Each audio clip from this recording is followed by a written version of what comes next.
కేంద్ర బడ్జెట్ పాత మూస పద్ధతిలో ఉండొద్దని సూచించారు ప్రముఖ పారిశ్రామికవేత్త మాజీ MLA Ambika Krishna. Income tax ఎత్తివేసి ప్రతి వస్తువుపై 1% పన్ను విధిస్తే రెట్టింపు ఆదాయం వస్తుందన్నారు.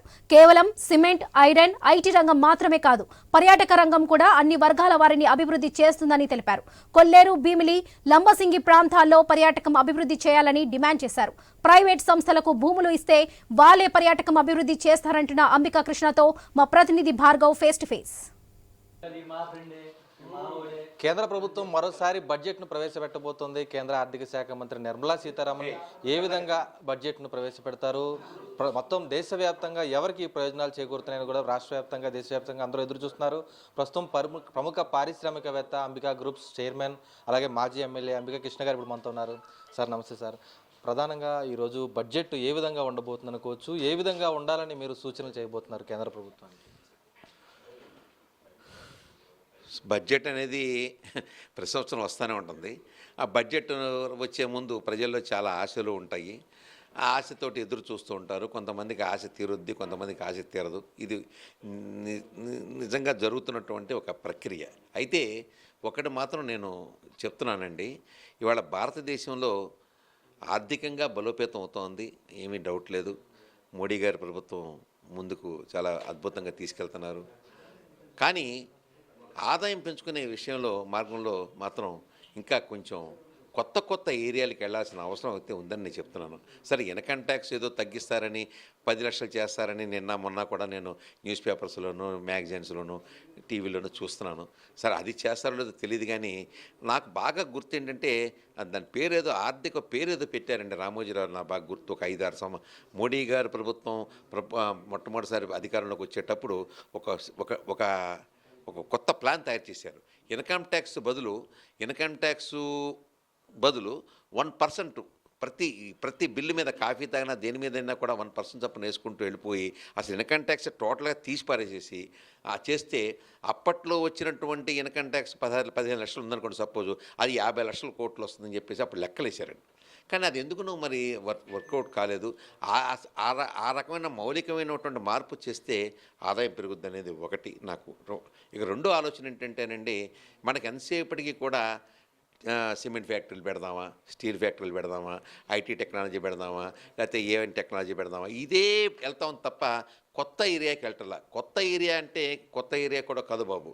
మన దేశంలో ఉన్నంత అద్భుతమైన, సంతృప్తికరమైన, సంతిష్టమైనటువంటి టూరిజం ఎక్కడ లేదు. కానీ ఇక్కడ మన దేశాన్ని ఎక్కడ వస్తున్నారు టూరిస్టులు? మన దేశానికి టూరిస్టులు రావాలంటే టూరిజం పాలసీని బాగా చేయాలని చెప్పి నేను కోరుతున్నాను.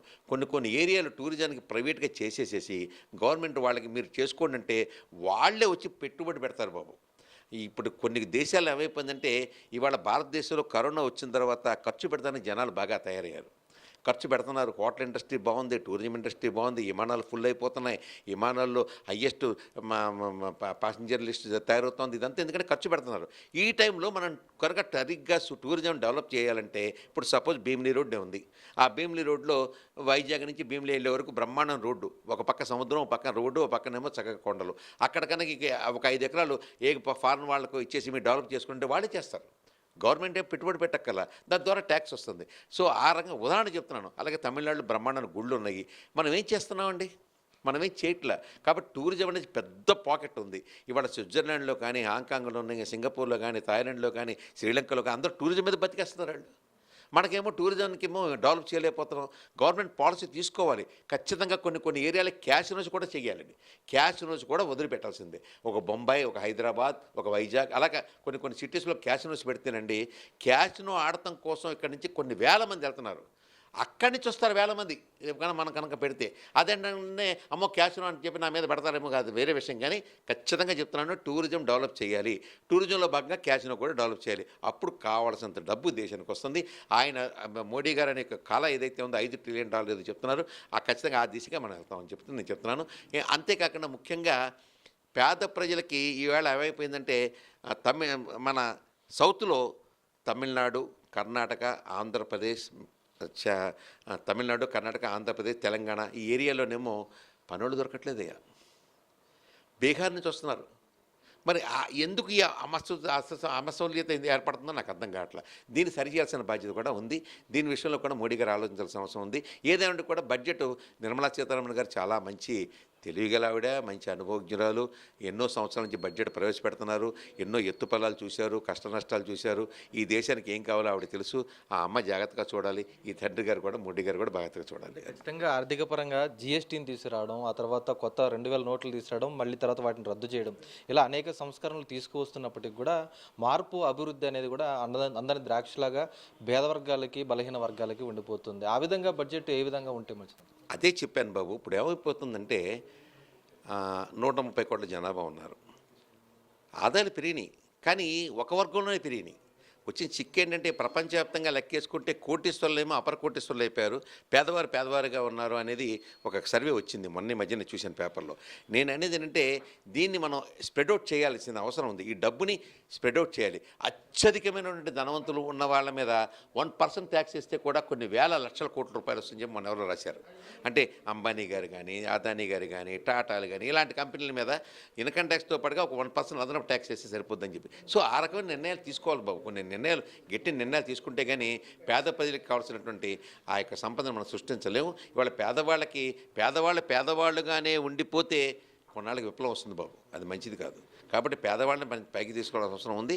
ఆ దిశగా ప్రయత్నం చేయాలి. ఏలూరు పరిసర ప్రాంతాల్లో మీరు కూడా అంబికా గ్రూప్స్ ద్వారా కూడా అనేక మందికి ఉపాధి ఇస్తున్నారు, వేలాది మందికి.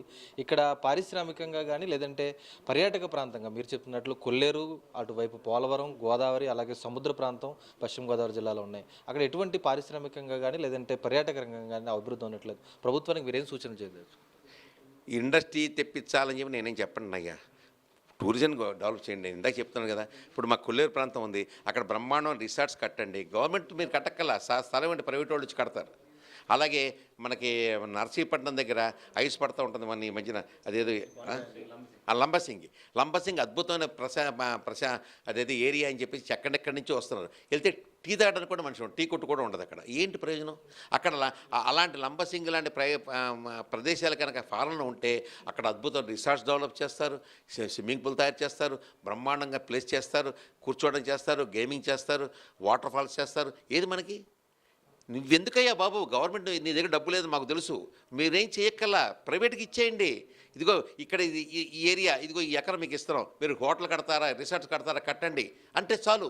ఉద్యోగాలు వస్తాయి, పెట్టుబడి వస్తుంది. టూరిజం మీదే పెట్టుబడి పెట్టడానికి చాలా అవకాశం ఉంది ఇండియాలో. దాన్ని ఉపయోగించుకోవాలి.